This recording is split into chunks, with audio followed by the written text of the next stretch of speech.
أعوذ بالله من الشيطان الرجيم بسم الله الرحمن الرحيم اعوذ باللہ من الشیطان الرجیم بسم اللہ الرحمن الرحیم سبح للہ ما فی السماوات وما فی الارض وهو العزیز الحکیم هو الذی اخرج الذین کفروا من اہل الکتاب من دیارہم لأول الحشر ما ظننتم ان یخرجوا وظنوا انہم مانعتهم حصونهم من اللہ فأتاهم الله من حيث لم يحتسبوا وقذف في قلوبهم الرعب يخربون بيوتهم بأيديهم وأيدي المؤمنين فاعتبروا يا أولي الأبصار ولولا أن كتب الله عليهم الجلاء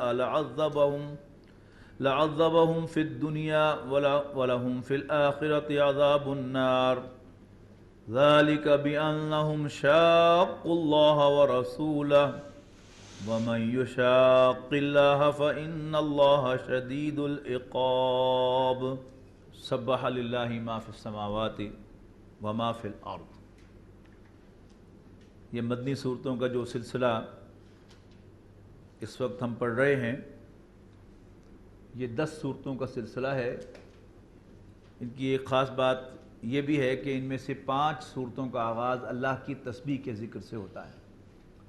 سورہ حشر آج ہم نے آتے ہی سب سے پہلے پڑھی، اس میں بھی فرمایا سبح للہ ما فی السماوات والارض، اور اس میں فرمایا سبح للہ ما فی السماوات وما فی الارض۔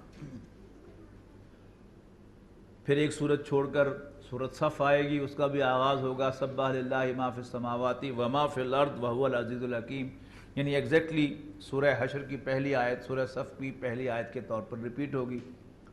اس کے بعد 2 صورتیں آئیں گی جن میں مضارع کے صیغے میں اللہ کی تسبیح کا ذکر ہوگا۔ سورہ جمعہ یسبح للہ ما فی السماوات وما فی الارض الملک القدوس العزیز الحکیم، اور اس کے بعد پھر ایک سورت چھوڑ کر سورہ تغابن آئے گی یسبح للہ ما فی السماوات وما فی الارض لہ الملک ولہ الحمد وہو علی کل شیء قدیر۔ تو 3 صورتوں کے آغاز میں ماضی کے صیغے میں اللہ تعالیٰ کی تسبیح کا ذکر ہوگا کہ آسمانوں اور زمین کی ہر شے اللہ کی تسبیح کرتی ہے، اور 2 صورتوں کے آغاز میں مضارع کے صیغے میں یسبح للہ ما فی السماوات وما فی الارض کے الفاظ کے ساتھ اللہ کی تسبیح کا ذکر ہوگا۔ اب اس میں جو 3 اور 2 کا فرق آیا کہ مضارع 2 مرتبہ اور ماضی 3 مرتبہ، یہ کمپنسیٹ ہو جائے گا سورہ حشر ہی کی آخری آیت میں یسبح لہ ما فی السماوات والارض، اسی کی تسبیح کرتی ہے ہر شے جو آسمانوں میں ہے اور زمین میں ہے، اور وہ بالادست حکمت والا ہے۔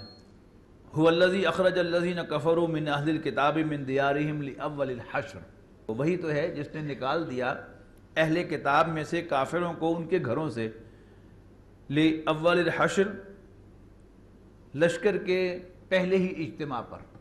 یہ اشارہ ہے بنو نذیر کہ مدینہ بدر کیے جانے کے واقعے کی طرف۔ نبی اکرم صلی اللہ علیہ وسلم جب مدینہ تشریف لائے تو آپ نے مسجد نبوی کی تعمیر فرمائی، پھر مواخات قائم کی، پھر یہودیوں کے ساتھ آپ نے معاہدہ کیا۔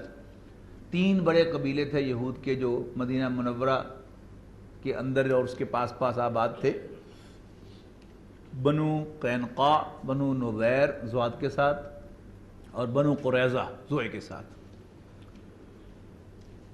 معاہدے کی جو شکیں تھیں ان میں یہ تھا کہ جب بھی کوئی باہر سے حملہ آور ہوگا تو سب مل کر دفاع کریں گے، اور کوئی باہر سے حملہ کرنے والے کا ساتھ نہیں دے گا۔ لیکن یہ قبیلہ جو تھا بنو نذیر، اس کا ایک شخص کعب بن اشرف، وہ مکہ مکرمہ گیا اور اس نے قریش کے ساتھ جا کر ایک اور معاہدہ کیا کہ اگر تم نے حملہ کیا مدینہ منورہ پر تو ہم تمہارا ساتھ دیں گے۔ پھر مزید انہوں نے یہ کیا کہ حضور صلی اللہ علیہ وسلم ایک معاملے کو طے کرنے کے لیے، اس لیے کہ اس معاہدے کی ایک شک یہ بھی تھی میثاق مدینہ کی کہ جب مختلف قبائل کے درمیان کوئی ڈسپیوٹ ہوگا تو اس میں آخری فیصلہ رسول اللہ صلی اللہ علیہ وسلم کا ہوگا، تو دیت کے ایک مسئلے کو سالو کرنے کے لیے رسول اللہ صلی اللہ علیہ وسلم ان کے علاقے میں گئے، اور انہوں نے ایک جگہ آپ کو بٹھایا کہ آپ بیٹھیں تو ہم ابھی آتے ہیں، لیکن انہوں نے وہاں پر خباثت یہ دکھائی کہ پلان کیا کہ اوپر سے ایک بھاری پتھر وہ حضور صلی اللہ علیہ وسلم پر گلا کر وہ معاذ اللہ آپ کو شہید کر دیں گے۔ رسول اللہ صلی اللہ علیہ وسلم کو خبر ہو گئی وحی کے ذریعے سے، لہذا آپ وہاں سے تشریف لے آئے، اور پھر نبی اکرم صلی اللہ علیہ وسلم نے، یعنی انہیں بڑا زوم تھا، ان کے قلعہ تھا، جائیدادیں بھی تھیں ان کی اور ان کے مضبوط قلعے بھی تھے، تو انہیں زوم تھا کہ جب یہ حضور صلی اللہ علیہ وسلم نے محاصرہ کیا تو یہ قلعہ بند ہو گئے، اور پھر اس کے بعد انہوں نے جو خزرج تھے، قبیلہ خزرج، وہ ان کے حلیف تھے، تو انہوں نے آ کر ریکویسٹ کی کہ جیسے آپ نے بنو قینقاع کے ساتھ معاملہ فرمایا ہے، انہیں بھی آپ معاف کر دیں اور انہیں آپ مدینہ منورہ سے جانے دیں، یعنی شہر بدر کر دیں، لیکن ان کے خلاف کوئی کارروائی آپ نہ کریں اس کے علاوہ۔ تو نبی اکرم صلی اللہ علیہ وسلم نے انہیں اجازت دی کہ تم جو کچھ ساتھ لے جا سکتے ہو، یعنی موویبلز لے جاؤ، لیکن اموویبل جو ہے وہ تمہیں چھوڑ کے جانا ہوگا، اور وہ ہمارے لیے پھر مال غنیمت یا مال فے، ابھی آئے گا تو میں اس کی وضاحت کروں گا، وہ ہمارے کام آئے گا۔ اب اس کا ذکر ہے یہاں پر کہ وہی تو ہے جس نے نکالا اہل کتاب میں سے کافروں کو۔ یہ بھی میں نوٹ کرا دوں آپ کو کہ آج انٹرنیشنل لیول پر جو کانسپریسیز چل رہی ہیں، ان میں ایک بڑی اہم کانسپریسی یہ ہے کہ مسلمانوں کو یہ باور کرایا جائے کہ اہل کتاب کافر نہیں ہے۔ قرآن مجید میں ان کو اسپیشل نام دیا گیا اہل کتاب، وہ کافر نہیں ہے، یعنی مسلمانوں کے لیے یہودی اور عیسائی یہ اب تھوڑے سے ایکسیپٹیبل ہو جائیں۔ ہمارے بنیادی دو نظریات ہیں، لا الہ الا اللہ، محمد رسول اللہ۔ جہاں تک لا الہ الا اللہ کا تعلق ہے اور باقی عقائد کا تعلق ہے، یہودی ہمارے ساتھ ہیں، اللہ کو مانتے ہیں جیسے ہم مانتے ہیں تمام صفات کے ساتھ، فرشتوں کو مانتے ہیں، جنات کو مانتے ہیں، جنت کو مانتے ہیں، دوزخ کو مانتے ہیں، بعث بعد الموت کو مانتے ہیں، یہاں تک کہ تقدیر تک کو بھی مانتے ہیں، اور رسالت کے کانسیپٹ کو بھی مانتے ہیں، اور سوائے حضرت عیسیٰ علیہ السلام اور رسول اللہ صلی اللہ علیہ وسلم کے باقی سب نبیوں کو بھی مانتے ہیں۔ فرق کیا ہے پھر؟ فرق ہے محمد رسول اللہ صلی اللہ علیہ وسلم۔ ہم کہتے ہیں کہ محمد صلی اللہ علیہ وسلم اللہ کے رسول ہیں، اور وہ کہتے ہیں کہ اللہ کے رسول نہیں ہیں۔ اب سرسری طور پر تو آپ لائٹلی لیں گے، ہم کہتے ہیں رسول ہیں، وہ کہتے ہیں رسول نہیں ہیں۔ وہ یہ کہتے ہیں کہ ہاں یہ کہہ لو کہ وہ بڑے عظیم آدمی تھے، ان کا کوئی آتھر جو ہے وہ اچھی سی کتاب بھی حضور صلی اللہ علیہ وسلم کے بارے میں لکھ دیتا ہے، لیکن حضور صلی اللہ علیہ وسلم کی رسالت کا انکار کرتا ہے۔ اب رسالت کا انکار کرنے کے معنی کیا ہے؟ کہ وہ حضور صلی اللہ علیہ وسلم کو معاذ اللہ جھوٹا قرار دیتے۔ سمجھ میں نہیں آتا کہ مسلمانوں کو کس سانپ نے ڈسا ہے، کس بولے کتے نے کاٹا ہے کہ انہیں بڑا پیار آ رہا ہے یہودیوں اور عیسائیوں پر۔ کیوں پیار آ رہا ہے؟ وہ حضور صلی اللہ علیہ وسلم کے دعوی نبوت کو جھوٹا قرار دیں اور ہمیں ان سے پیار آئے؟ وائی؟ تو اصل جو جھگڑا تھا وہ تو حضور صلی اللہ علیہ وسلم کا تھا، اور ہمیں ایمان برسالت جو ہے اس کو، یعنی اس کی اہمیت کو سمجھنا چاہیے کہ ہمارے جو کلمے کے دو کمپوننٹ ہیں، ہم بڑا سرسری طور پر کہتے ہیں اسلام دین توحید ہے۔ اب اگر اسلام دین توحید ہے تو پھر تو وہ یہودی بھی اس میں شامل ہو گئے۔ مسلمان، اسلام محمد صلی اللہ علیہ وسلم کو اللہ کا رسول ماننے والوں کا دین ہے، یوں کہیے، تاکہ یہ بدماش حضور صلی اللہ علیہ وسلم کو جھوٹا سمجھنے والے، جھوٹا کہنے والے آؤٹ ہو جائیں۔ تو وہ تو چونکہ حضور صلی اللہ علیہ وسلم کو مانتے نہیں تھے، ان کی تکلیف تھی، ان کا خیال تھا کہ یہ حضور کو بیچ میں سے ماریں گے اور بس ختم ہو جائے گا، اسلام کا وجود ختم ہو جائے گا، اور بس پھر ہماری حکمرانی ہوگی، اور جو باتیں توحید کی اور وہ اسلام نے بھی کی ہیں، قرآن نے بھی کی ہیں، وہ ہم بھی مانتے ہیں، لہذا ہم ان کے امام بن کر سامنے آ جائیں گے۔ حضور صلی اللہ علیہ وسلم کو خبر ہوئی، حضور وہاں سے اٹھ کے آ گئے اور آپ نے ان کا محاصرہ کیا اور یہ آمادہ ہو گئے ہتھیار ڈالنے پر بہت جلدی. ان کی یعنی ہمت جواب دے گئی اور پہلے ہی حلے میں یہ ہتھیار ڈال دیا انہوں نے. اب اجازت دی گئی کہ جو تم لے کے جا سکتے ہو چلے جاؤ. اب اس پر تبصرہ کیا جا رہا ہے ما ظننتم ان یخرجوا، تمہارا خیال تھا، تمہارا نہیں گمان تھا، تمہارا نہیں خیال تھا کہ یہ نکل جائیں گے. وظنوا، اور وہ بھی خیال کرتے تھے انہم مانعتہم حصونہم من اللہ، کہ ان کے قلعے انہیں اللہ سے بچا لیں گے. فاتاہم اللہ من حیث لم یحتسبوا، اور اللہ ان پر وہاں پہ چڑھ آیا، وہاں سے چڑھ آیا جو ان کے وہم و گمان میں بھی نہیں تھا. وقذف فی قلوبہم رعبا، اور اللہ نے ان کے دلوں میں رعب ڈال دیا، ہیبت ڈال دی رسول اللہ صلی اللہ علیہ وسلم کی. یخربون بیوتہم بایدیہم وایدی المؤمنین، کیونکہ حضور صلی اللہ علیہ وسلم نے انہیں الاؤ کیا تھا کہ تم جو کچھ ساتھ لے جا سکتے ہو موویبلز لے جاؤ، لیکن اموویبلز جو ہے تم ساتھ نہیں لے جا سکتے، ہتھیار بھی تمہیں چھوڑ کے جانے پڑیں گے اور باقی جو بھی اتار سکتے ہو. تو انہوں نے اپنے ہاتھوں سے اپنی کھڑکیاں اور اپنی چھتیں بھی اکھاڑی تاکہ شیاطین بھی لے جائیں اور دروازے بھی لے جائیں. اس کو کہا جا رہا ہے یخربون بیوتہم بایدیہم وایدی المؤمنین، اور وہ اجاڑنے لگے اپنے گھر کو اپنے ہاتھوں سے اور مسلمانوں کے ہاتھوں سے. فاعتبروا یا اولو الابصار، تو اے آنکھ والو عبرت پکڑو، اب بھی ہوش میں آؤ، اللہ اور اس کے رسول کی طاقت کو مان لو. ولو لا ان كتب اللہ علیہم الجلاء لعذبہم فی الدنیا ولہم فی الآخرۃ عذاب النار، اور اگر نہ ہوتی یہ بات کہ لکھ دیا تھا اللہ نے ان پر جلا وطن ہونا، تو اللہ تعالیٰ اس دنیا میں انہیں عذاب دیتا. یعنی جیسے عذاب بعد میں بنو قریظہ پر ہوا، وہ انہیں بھی دنیا ہی میں اس کی سزا دی جاتی اور انہیں مارا جاتا، قتل کیا جاتا. لیکن چونکہ اللہ تعالیٰ نے ان کے لیے ایک رعایت لکھی ہوئی تھی لہذا وہ رعایت انہیں مل گئی، ورنہ ان کا بھی حال وہی ہوتا. وَلَهُمْ فِي الْآخِرَةِ عَذَابُ النَّارِ، اور آخرت میں تو ان کے لیے آگ کا عذاب ہے ہی. کیوں؟ ذَلِكَ بِأَنَّهُمْ شَاقُّوا اللَّهَ وَرَسُولَهُ، اس لیے کہ انہوں نے اللہ اور اس کے رسول کی مخالفت کی. وَمَن يُشَاقِ اللَّهَ، اور جو بھی اللہ تعالیٰ کی مخالفت کرے گا فَإِنَّ اللَّهَ شَدِيدُ الْعِقَابِ، تو یاد رکھنا چاہیے کہ اللہ تعالیٰ سزا کا بڑا سخت ہے. مَا قَطَعْتُم مِّن لِّينَةٍ أَوْ تَرَكْتُمُوهَا قَائِمَةً عَلَىٰ أُصُولِهَا فَبِإِذْنِ اللَّهِ وَلِيُخْزِيَ الْفَاسِقِينَ، اور کاٹ ڈالا اے مسلمانوں جن درختوں کو تم نے، یا رہنے دیا ان کو اپنی جگہ کھڑا، تو یہ اللہ کے حکم سے تھا اور اس لیے کہ نافرمانوں کی رسوائی ہو. یعنی جب محاصرہ کیا مسلمانوں نے تو رسول اللہ صلی اللہ علیہ وسلم کے حکم پر، اور رسول اللہ صلی اللہ علیہ وسلم کا حکم جو ہے، رسول کا حکم اللہ ہی کا حکم ہوتا ہے،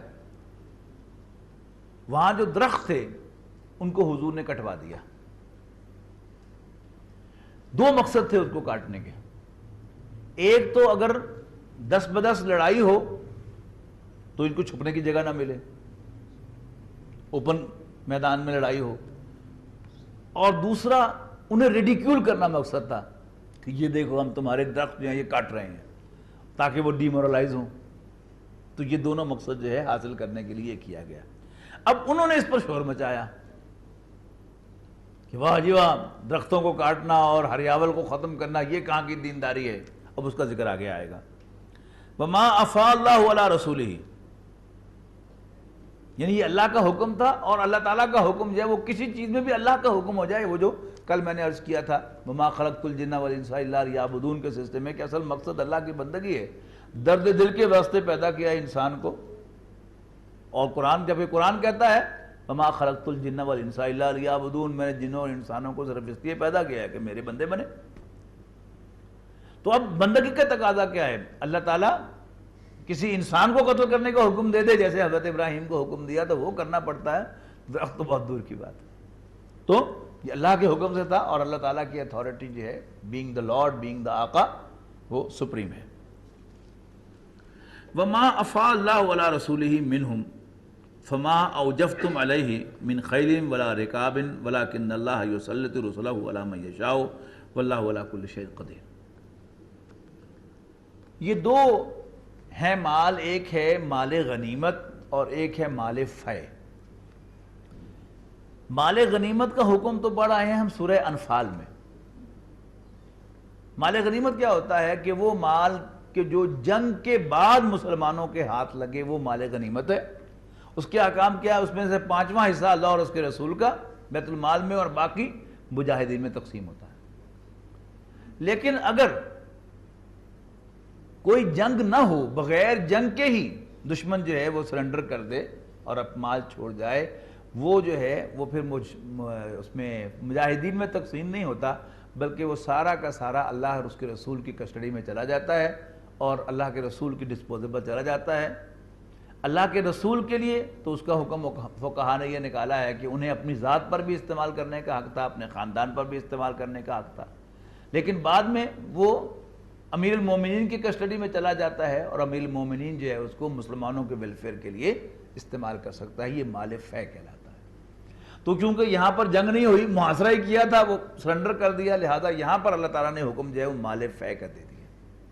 اچھا، بعد میں جب شام اور عراق کی زمینیں فتح ہوئیں حضرت عمر رضی اللہ تعالیٰ عنہ کے دور میں، تو حضرت عمر نے اس وقت سینئر صحابہ کے مشورے کے ساتھ، ان کی مجلس شورا بنائی تھی پہلی دفعہ حضرت عمر نے، تو ان کے اندر حضرت عمر رضی اللہ تعالیٰ نے خطاب فرمایا کہ میں تمہیں امیر المومنین کی حیثیت سے نہیں، امیر کی حیثیت سے نہیں، تمہارے بھائی کی حیثیت سے میں تم سے بات کر رہا ہوں، اور اس معاملے پر غور کرو کہ یہاں جو بات آگے آ رہی ہے کہ تاکہ دولت جو ہے وہ امیروں ہی کے درمیان گردش نہ کرتی رہے، کہ وہاں پر جو مجاہدین تھے ان کی تعداد بہت کم تھی، لیکن موسٹ فرٹائل جو دنیا کا کریسنٹ ہے تو وہ ہے، وہ زمینیں جو ہے وہ ہاتھ لگی تھیں۔ اگر وہ مسلمان مجاہدین کے اندر تقسیم کی جاتی تو دنیا کی ایک بہت بڑی فیوڈلزم کو انٹروڈیوس کرنے والا مسلمان اسلام ہوتا۔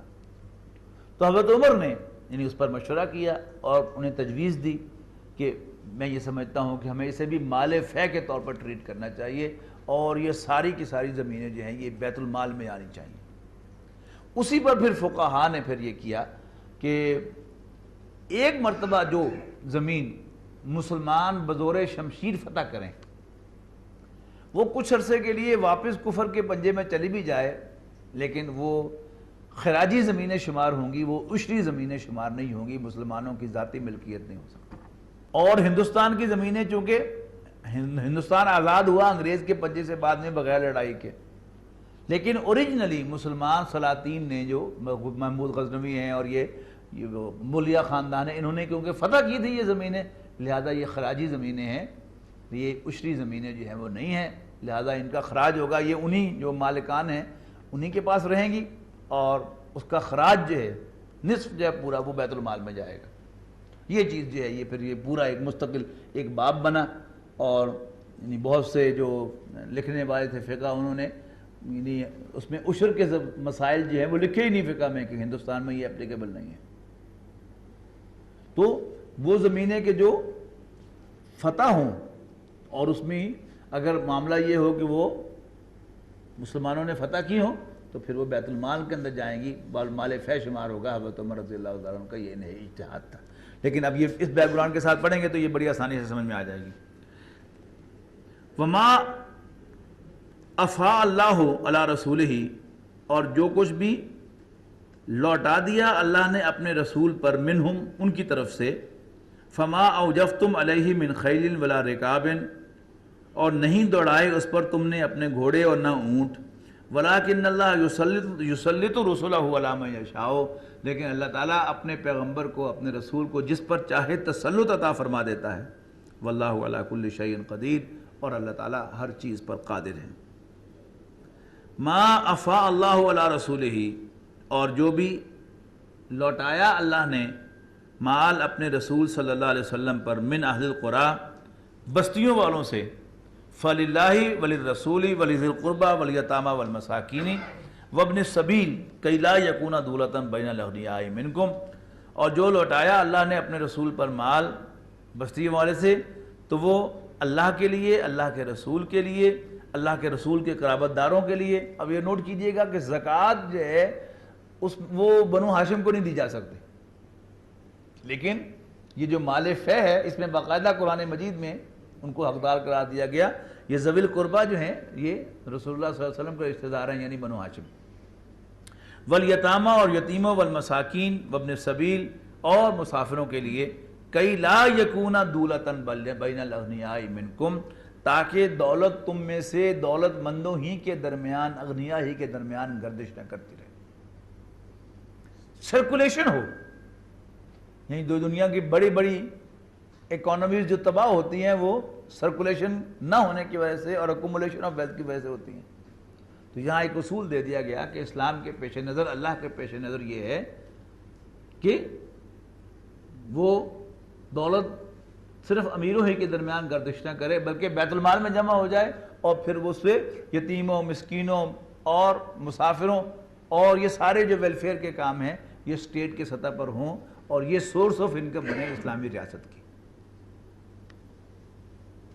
وما آتاکم الرسول فخذوہ، نبی اکرم صلی اللہ علیہ وسلم نے اب اس مال میں سے جو مال فے آپ کو ملا اس میں سے آپ نے اپنے چچا حضرت عباس کو بھی دیا، حالانکہ وہ یتیموں مسکینوں میں سے نہیں تھے، لیکن نبی اکرم صلی اللہ علیہ وسلم نے ان کو دیا اس پہ، اور پھر جو مہاجرین تھے ان کو دیا نبی اکرم صلی اللہ علیہ وسلم نے اس میں سے۔ اس سے بظاہر تو یہ ہوا کہ جی آپ نے انصار کو نہیں دیا، مہاجرین کو دیا، اچھا منافقین کو موقع ملا یہ کہنے کا ہاں اپنوں کو دے دیا نا، پھر کھاتے ان سے رہے۔ حالانکہ ہوا کیا کہ جب مہاجرین فائنینشلی سٹرونگ ہو گئے تو وہ جو برڈن بنے ہوئے تھے اپنے بھائیوں انصار پر وہ برڈن ختم ہو گیا، تو اس سے مہاجرین کو بھی فائدہ ہوا ڈائریکٹلی اور انڈائریکٹلی فائدہ ہوا اس میں انصار کو بھی۔ تو فرمایا وما آتاکم الرسول فخذوہ، جو اللہ کے رسول تمہیں دیں وہ لے لو، وما نہاکم عنہ فانتہوا، اور جس سے منع کریں اس سے باز آ جاؤ، واتقوا اللہ، اور اللہ سے ڈرو، ان اللہ شدید العقاب، بے شک اللہ تعالیٰ سزا کا، پکڑ کا بڑا سخت ہے۔ للفقراء المہاجرین الذین اخرجوا من دیارہم، یہ اب اس کا بھی ذکر آ گیا مہاجرین کو دینے کا، اور ان مفلس وطن چھوڑنے والوں کے لیے بھی، الذین اخرجوا من دیارہم، جو اپنے گھروں سے نکالے گئے تھے، واموالہم، اور اپنے مالوں سے، یبتغون فضلا من اللہ ورضوانا، ان پرسوٹ آف اللہ پلیئر، اللہ تعالیٰ کو خوش کرنے کے لیے انہوں نے اپنے گھر بار چھوڑے تھے اور اللہ کے فضل کی تلاش میں انہوں نے کیا تھا، وَيَنْصُرُونَ اللَّهَ وَرَسُولَهُ، اور وہ اللہ اور اس کے رسول کے مددگار تھے۔ اولئک ھم الصادقون، یہی سچے ہیں۔ والذین تبوؤا الدار والایمان من قبلہم یحبون من ہاجر الیہم ولا یجدون فی صدورہم حاجۃ مما اوتوا ویؤثرون علی انفسہم ولو کانوا بہم خصاصہ، اور وہ لوگ جو پکڑ رہے ہیں اس گھر میں اور ایمان میں ان سے پہلے، یحبون من ہاجرہ، اور محبت کرتے ہیں ہجرت کرنے والوں سے، یہ انصار ہیں، ولا یجدون فی صدورہم حاجۃ، اور اپنے دل میں کوئی تنگی نہیں پاتے، مما اوتوا، اس چیز میں جو اللہ نے انہیں عطا کی ہے، جو انہوں نے مہاجرین کو دی ہے، وَيُؤْثِرُونَ عَلَىٰ أَنفُسِهِمْ، اور اپنے اوپر ترجیح دیتے ہیں، وَلَوْ كَانَ بِهِمْ خَصَاصَةٌ، خواہ خود ان پر بھی فاقہ ہو، وَمَنْ يُوقَ شُحَّ نَفْسِهِ، اور جو کوئی دل کی بخیلی سے، دل کی کنجوسی سے، تھوڑ دلی سے بچا لیا گیا، فَأُولَٰئِكَ هُمُ الْمُفْلِحُونَ، تو یہی فلاح پانے والے ہیں۔ وَالَّذِينَ جَاءُوا مِن بَعْدِهِمْ، اور وہ لوگ جو آئے ان کے بعد، یقولون، اور کہتے ہیں، ربنا اغفر لنا ولإخواننا الذین سبقونا بالایمان، اے رب بخش دے ہمیں اور ہمارے ان بھائیوں کو جو سبقت لے گئے ہم سے ایمان میں، ولا تجعل فی قلوبنا غلا للذین آمنوا، اور ہمارے دلوں میں ایمان والوں کے لیے کوئی بیر پیدا نہ کر۔ ربنا انک رؤوف الرحیم، اے ہمارے رب یقیناً تو بخشنے والا، بے شک تو بڑا ہی نرم اور مہربان ہے۔ الم تر الی الذین نافقوا یقولون لاخوانہم الذین کفروا من اہل الکتاب، کیا تم نے نہیں دیکھا ان منافقوں کو جو اہل کتاب میں سے اپنے بھائی کافروں سے کہتے ہیں؟ میری بڑی زبردست کنسٹرکشن ہے۔ الذین یقولون لاخوانہم، جو کہتے ہیں اپنے بھائیوں سے جو کافر اہل کتاب میں سے، کیا کہتے ہیں؟ لئن اخرجتم، اگر تمہیں نکالا گیا تو لنخرجن معکم، تو ہم بھی تمہارے ساتھ نکلیں گے۔ یہ منافقین نے، عبداللہ ابن ابی نے جا کر انہیں ری ایشور کیا ہوا تھا کہ گھبرانا شبرانا، اگر محمد نے تمہیں بھی نکالا صلی اللہ علیہ وسلم تو ہم بھی تمہارے ساتھ جو ہے وہ نکل جائیں گے آن پروٹیسٹ، ہم تمہارے ساتھ ہیں، تکڑے ہو جاؤ۔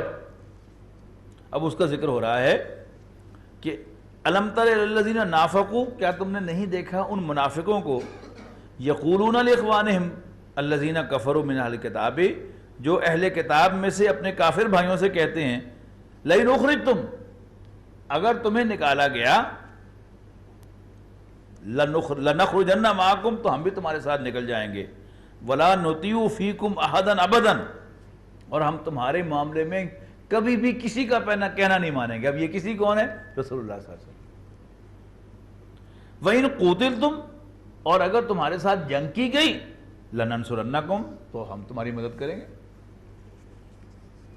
وَاللَّهُ يَشْهَدُ إِنَّهُمْ لَكَاذِبُونَ، اللہ گواہی دیتا ہے کہ یہ جھوٹے ہیں۔ لَئِنْ اُخْرِجُوا، اگر وہ نکالے گئے، لا يَخْرُجُونَ معهم، تو یہ ان کے ساتھ نہیں نکلیں گے، وَلَئِنْ قُوتِلُوا لا يَنْصُرُونَهُمْ، اور اگر ان کے ساتھ لڑائی کی گئی تو ان کی مدد نہیں کریں گے، وَلَئِنْ نَصَرُوهُمْ، اور اگر انہیں مدد کی بھی، لَيُوَلُّنَّ الْأَدْبَارَ، تو پیٹ پھیر کر بھاگ جائیں گے، ثُمَّ لَا يُنْصَرُونَ، اور پھر کہیں سے ہیلپ نہ پائیں گے۔ سورہ انفال میں ہم پڑھ کے آئے ہیں کہ غزوہ بدر کے دوران شیطان بھی ایک انسانی شکل میں آیا تھا، اور اس نے قریش کو کہا تکڑے ہو جاؤ، میں تڑے نالا، لیکن جب اس نے فرشتے اترتے ہوئے دیکھے تو وہاں سے دم دعا کر بھاگا۔ انہوں نے پکڑا کدھر جا رہے ہیں؟ انہوں نے کہا جو کچھ میں دیکھ رہا تھا انہوں نظر نہیں آ رہا، اور میں تو اللہ کو ڈرنا لیا تھا، السلام علیکم، میں چلے جائے۔ تو اس کا یہاں نقشہ کھینچا ہے، ان کا بھی حال یہی ہے کہ یہ اتنے انہوں نے وعدے کیے ہیں۔ پہلی بات تو کہ اگر نکالا گیا تو ساتھ نکلیں گے نہیں، اور اگر مدد کرنے کا وعدہ کیا ہے تو مدد نہیں کریں گے، مدد کی بھی صحیح تو یہ پیٹ پھیر کر بھاگ جائیں گے۔ لَأَنْتُمْ أَشَدُّ رَهْبَةً فِي صُدُورِهِمْ مِنَ اللَّهِ، ہاں تمہاری دہشت، تمہارا روب ان کے دلوں میں اللہ سے بھی زیادہ ہے۔ اللہ نیڑے کے کسن نیڑے، کیونکہ حضور صلی اللہ علیہ وسلم اور صحابہ کرام تو ڈائریکٹ ان پر جو ہے وہ مارٹ پٹائی کر رہے تھے، لہذا اللہ کو ڈرن یا نرن ڈرن تاڑے کو مسلمانوں میں ضرور ڈرتے۔ بڑی خوبصورت آیت ہے، لَأَنْتُمْ أَشَدُّ رَهْبَةً فِي صُدُورِهِمْ مِنَ اللَّهِ ذَلِكَ بِأَنَّهُمْ قَوْمٌ لَا يَفْقَهُونَ، اس لیے کہ یہ ناسمجھ لوگ ہیں۔ لَا يُقَاتِلُونَكُمْ جَمِيعًا إِلَّا فِي قُرًى مُحَصَّنَةٍ أَوْ مِن وَرَاءِ جُدُرٍ، اور یہ کبھی سب مل کر تمہارے ساتھ نہیں لڑیں گے مگر بستیوں کے محاصرے میں یا دیواروں کی پیچھے سے تم پر حملے کریں گے، عورتوں کی طرح کھلے میدان میں کبھی نہیں آئیں گے۔ باسم بینہم شدید، اور شو یہ کرتے ہیں کہ یہ جتھا ہیں اور یہ ایک ہیں، حالانکہ ان آپس میں ان کے جھگڑے، ان کی لڑائیاں جو ہیں بہت سخت ہیں، اور کبھی یہ ایک نہیں ہو سکتے تمہارے خلاف، لہذا مسلمانوں کو تسلی دی جا رہی ہے کہ یہ ایک نہیں ہوں گے۔ تحسبهم جميعا، تم ان سب کو ایک جمعیت دیکھتے ہو، وقلوبهم شتى، اور ان کے دل پھٹے ہوئے ہیں، جدا جدا ہیں۔ ذالک بانہم قوم لا یعقلون، اس لیے کہ یہ ناسمجھ لوگ ہیں۔ کمثل الذین من قبلہم قریبا ذاقوا وبال امرہم، جیسے قصہ ان لوگوں کا جو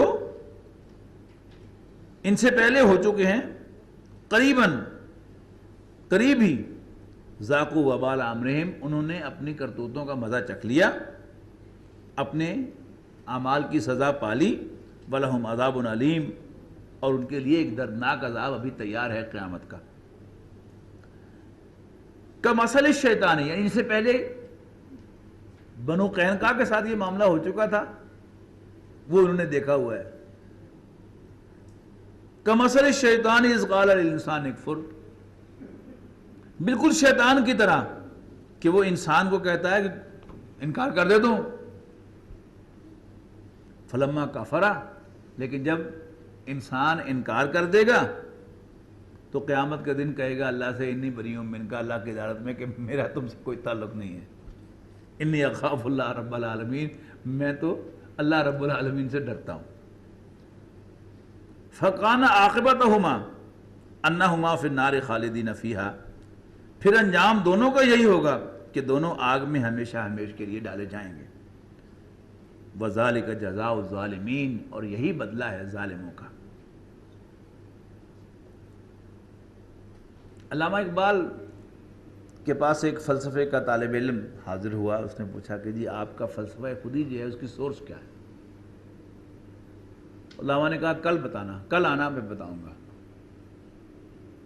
اگلے دن گیا، انہوں نے کہا وہ الماری کھولو، اس نے الماری کھولی، ان کا وہ جو اوپر پڑا ہے نا قرآن مجید پڑا ہوا تھا یہ نکالو، اس نے نکالا، انہوں نے کہا 28واں پارہ کھولو، انہوں نے 28واں پارہ کھول لیا، کہا سورہ حشر نکالو، انہوں نے سورہ حشر نکال لی، انہوں نے کہا اس کا آخری رکوع، انہوں نے کہا یہ ہے میری سورس۔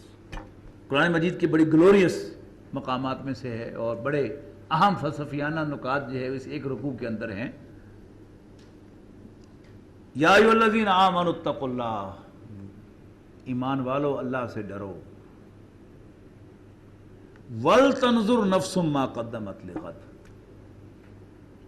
یعنی قرآن مجید کا صرف ایک سبق ہی ہمیں یاد رہ جائے تو ہماری زندگی بدل سکتی ہے، صرف ایک سبق۔ ایمان والو اللہ سے ڈرو، اور چاہیے کہ ہر شخص واچ کرتا رہے، دیکھتا رہے کہ اس نے کل کے لیے کیا بھیجا ہے، یعنی کل سے مراد یہاں آخرت ہے، یعنی یہ زندگی آج ہے تو اس کا کل کیا ہے؟ آخرت۔ تو وَلْتَنْظُرْ نَفْسٌ، اور چاہیے کہ ہر نفس، ہر شخص، ہر انڈیویجول دیکھتا رہے، نوٹ کرتا رہے، واچ کرتا رہے، مَا قَدَّمَتْ لِغَدٍ، کہ اس نے کل کے لیے کیا بھیجا ہے۔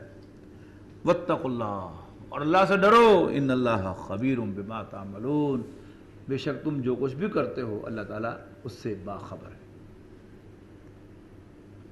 ہماری ساری برائیاں، ساری کمیاں، ساری کوتاہیاں، ان میں ایک بہت بڑا فیکٹر کیا ہے کہ ہم آخرت کو بھول جاتے ہیں اور یہ بات بھول جاتے ہیں کہ وی آر بینگ مانیٹرڈ، اللہ تعالیٰ ہمیں واچ کر رہا ہے، اللہ تعالیٰ ہر جگہ ہمارے ساتھ ہے، خلوت میں بھی، پبلک میں بھی، دن کو بھی، رات کو بھی، گھر میں بھی، دفتر میں بھی، دکان پر بھی، فیکٹری میں بھی، وہ ہمارے ساتھ ہے۔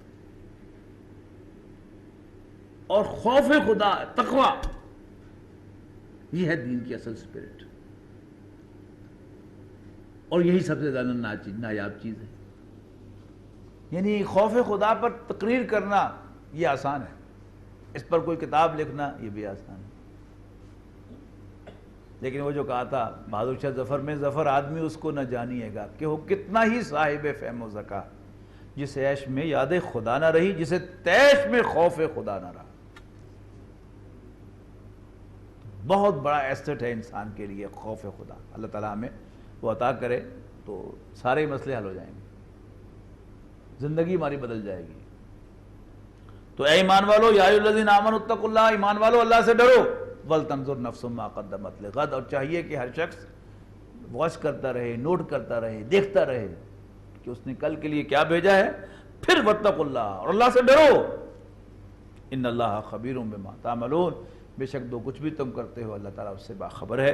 وَلَا تَكُونُوا كَالَّذِينَ نَسُوا اللَّهَ، مت ہو جاؤ ان لوگوں کی طرح جنہوں نے اللہ کو بھلا دیا، اگنور کر دیا۔ اب سزا کیا ملی انہیں؟ فَأَنْسَاهُمْ أَنفُسَهُمْ، تو اللہ تعالیٰ نے انہیں اپنا آپ بھلا دیا۔ جب انہوں نے اللہ کا انکار کیا، اللہ کو نکالا، تو انہیں اپنا آپ بھی اللہ تعالیٰ نے بلا دیا. اللہ تعالیٰ نے انسان کو تو بڑا اسپیشل بنایا تھا, اس میں روح پھونکی تھی, اس کو ایک انڈیپینڈنٹ وجود بخشا تھا. وہ جو میں نے ایکسپلین کیا تھا نا کہ تسویہ ایک ہے, تخلیق, یہ 3 سٹیپ جو ہیں انسان کے. وَإِذْ قُلْنَا لِلْمَلَائِكَةِ إِنِّي خَالِقٌ بَشَرًا مِّن صَلْصَالٍ مِّنْ حَمَإٍ مَسْنُونٍ. یاد کرو جب تیرے رب نے فرشتوں سے کہا کہ میں مٹی سے, گارے سے, کھنکھناتے ہوئے گارے سے میں ایک بشر بنانے والا ہوں. پہلا ہوگی تخلیق, خالقن. دوسرا ہے فَإِذَا سَوَّيْتُهُ, جب میں اس کی نوک پلک سوار چکوں, جب فنشنگ کر چکوں. اور میں ایکسپلین کیا تھا کہ فنشنگ کیا ہے, کہ حیوانات کو اپنی خواہشات پر کنٹرول نہیں ہے, وہ بھوک سے مجبور ہو کے کھاتے ہیں, لیکن انسان بھوک سے مجبور ہو کر نہیں, اپنے فیصلے سے کھاتا ہے. جانور پیاس سے مجبور ہو کے پانی پیتا ہے, انسان اپنے فیصلے سے پیتا ہے. یہ فرق ہے نا. لیکن ہمارے جتنے بھی جدید سائیکالوجسٹ ہیں سارے کے سارے, انہیں انسان میں کوئی اسپیشل چیز نظر ہی نہیں آئی. ڈارون نے یہ سلسلہ شروع کیا, انسان کی روح کا انکار کیا, پھر فرائیڈ, ایڈلر, مارکس نے کہا کہ یہ پیٹ کا بندہ ہے, فرائیڈ نے کہا سیکس کا بندہ ہے, ایڈلر نے کہا کہ یہ بس ایک ارج آف ڈومینیشن ہے اصل چیز, سب اس کی, یعنی خدا کا انکار کیا تو انسان کے اندر انہیں کوئی عظمت نظر نہیں آئی. حالانکہ انسان کیا تھا, اللہ کا خلیفہ تھا. یہ تو ایک عظیم مخلوق تھی اللہ تعالیٰ کی, لیکن انہیں اسپیشل بات نظر نہیں آئی. تو وَلَا تَكُونُوا كَالَّذِينَ نَسُوا اللَّهَ, مت ہو جانا ان لوگوں کی طرح جنہوں نے اللہ کو بلا دیا. فَأَنْسَاهُمْ أَنفُسَهُمْ, تو اللہ تعالیٰ نے انہیں اپنا آپ بھلا دیا. اولئک هم الفاسقون, یہی نافرمان ہیں. لا یستوی اصحاب النار و اصحاب الجنہ, جنت والے اور جہنم والے برابر نہیں ہیں. اصحاب الجنتی هم الفائزون. یہ جو سوچ کا فرق ہے نا, جب بھی کوئی معاشرہ گرتا ہے تو اس میں نیک اور بد کی تمیز ختم ہو جاتی ہے. وہاں پیسے والا اور غریب یہ تقسیم باقی رہ جائے گی, نیک اور بد کی تقسیم ختم ہو جائے گی. آج ہماری یہی کیفیت ہے. یعنی رشتہ آئے, یہ کب پوچھا جاتا ہے کہ جی منڈا نیک ہے. آج سے 50 سال پہلے یہ بات نہیں تھی. کوئی پروپوزل آتی تھی, پہلی چیز کیا دیکھی جاتی تھی, کریکٹر منڈے کا کیسا ہے. ہون کی پوچھا جاتا, آمدنی کی نہیں. اور یہ ایک اصول کے طور پر ہے کہ کوئی نہیں منڈے ٹھیک ہو جائیں گے, جوانی دے وچ ہوندا اب ٹھیک ہو جائیں گے.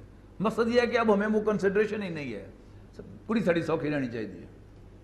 فائنینشیل پرابلم اسے نہ ہو, بے شک اس کا شوہر جو ہے وہ زانی و بدکار ہو, یہ کوئی حرج نہیں, پوری سوکھی ہوئے ساڑھی. یہ اقدار کا فرق ہے. تو یہاں اس کی الٹ بات کی جا رہی ہے, لا یستوی اصحاب النار و اصحاب الجنہ, اہل جنت اور اہل جہنم برابر نہیں ہیں. اصحاب الجنت هم الفائزون, جنت والے تو کامیاب ہونے والے ہیں, مراد پانے والے ہیں. لو انزلنا هذا القرآن على جبل لرأيته خاشعا متصدعا من خشية الله. اور اگر ہم نازل کر دیتے اس قرآن کو کسی پہاڑ پر, تو تم اسے دیکھتے کہ وہ دب جاتا اور پھٹ جاتا اللہ کے خوف سے. قرآن مجید کی بہت سی حیثیتیں ہیں. یہ الہدا ہے, گائیڈ ہے, یہ برکت کا ذریعہ ہے, یہ تزکیے کا ذریعہ ہے. یہ سارے کام کسی نہ کسی درجے میں کوئی اور ریسورسز سے بھی ہو سکتے ہیں. لیکن قرآن مجید کا اصل مقام کیا ہے, اس کی اصل حیثیت کیا ہے؟ یہ اللہ کا کلام. اس حیثیت میں قرآن یونیک ہے, بے نظیر ہے, بے مثل ہے. اور یہ چیزیں جو ہیں وہ گریجولی جو ہیں وہ آتی ہیں. یعنی میں محسوس کرتا ہوں کہ آج سے 2 سال پہلے, 1 سال پہلے بلکہ, میں قرآن مجید کا ہدایت ہونا اس کو بہت زیادہ پروموٹ کیا کرتا تھا. لیکن ریسنٹلی یہ بات مجھے کلک ہوئی کہ قرآن مجید کی اصل حیثیت ہدایت ہونا نہیں ہے, اللہ کا کلام ہونا ہے. اس لیے کہ ہدایت ہونے میں اس کے اور باقیوں کے درمیان کوانٹیٹیٹو فرق ہے.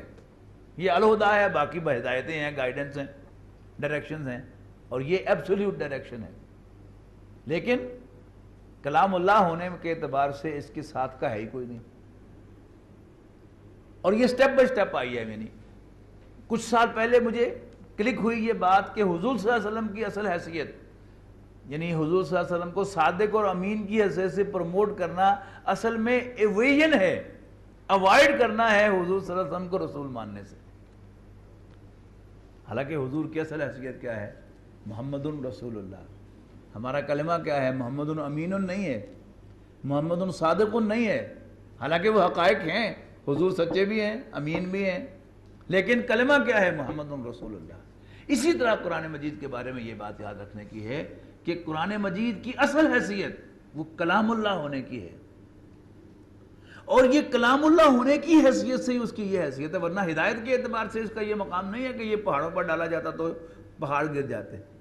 حضرت موسیٰ علیہ السلام کے واقعے کو اگر آپ دیکھیں تو حضرت موسیٰ علیہ السلام کے واقعے میں کیا ہوا کہ حضرت موسیٰ علیہ السلام نے تقاضا کیا اللہ سے کہ ارنی انظر الیک، مجھے اپنا آپ دکھا کہ میں تجھے دیکھنا چاہتا ہوں.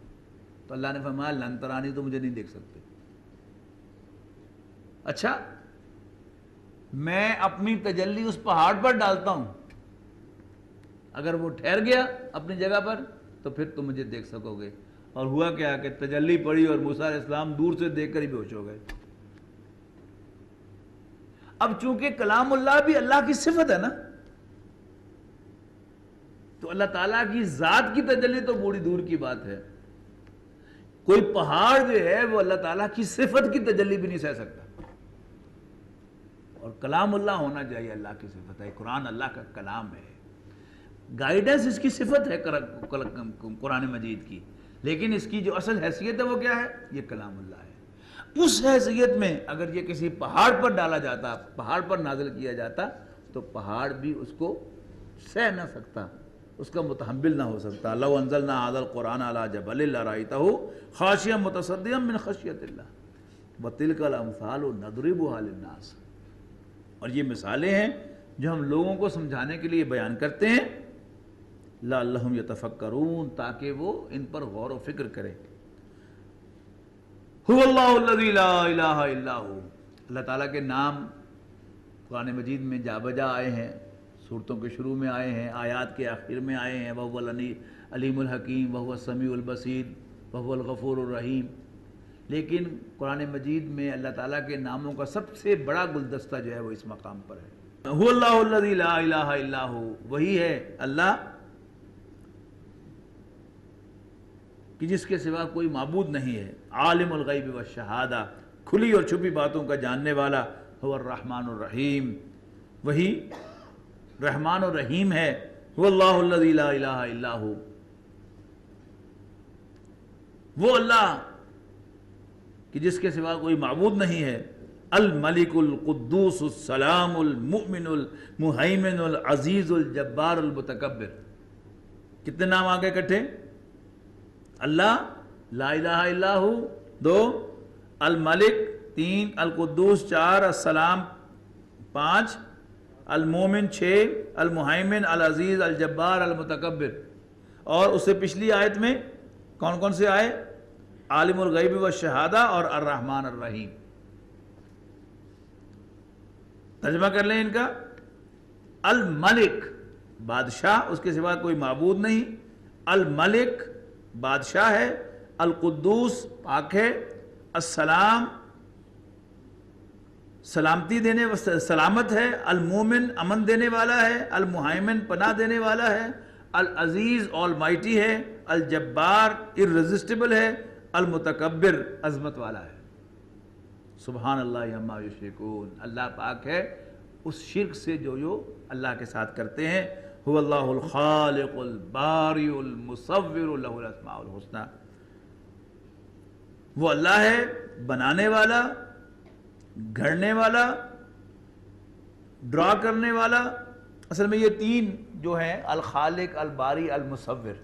لفظی ترجمہ خالق کریٹ کرنے والا، باری بنانے والا، اور مصور تصویر بنانے والا. یعنی کسی بھی چیز کے بنانے میں یہ سٹیپس ہوتے ہیں. ایک آرکیٹیکٹ ہے، ایک ڈرافٹمین ہے، ایک اسٹرکچر انجینئر ہے، پھر ایک اس کے بعد بلڈر ہے، پھر فنیشنگ کرنے والا ہے. تو یہ سارے جو مختلف نام ہیں یہ اس اعتبار سے ہیں.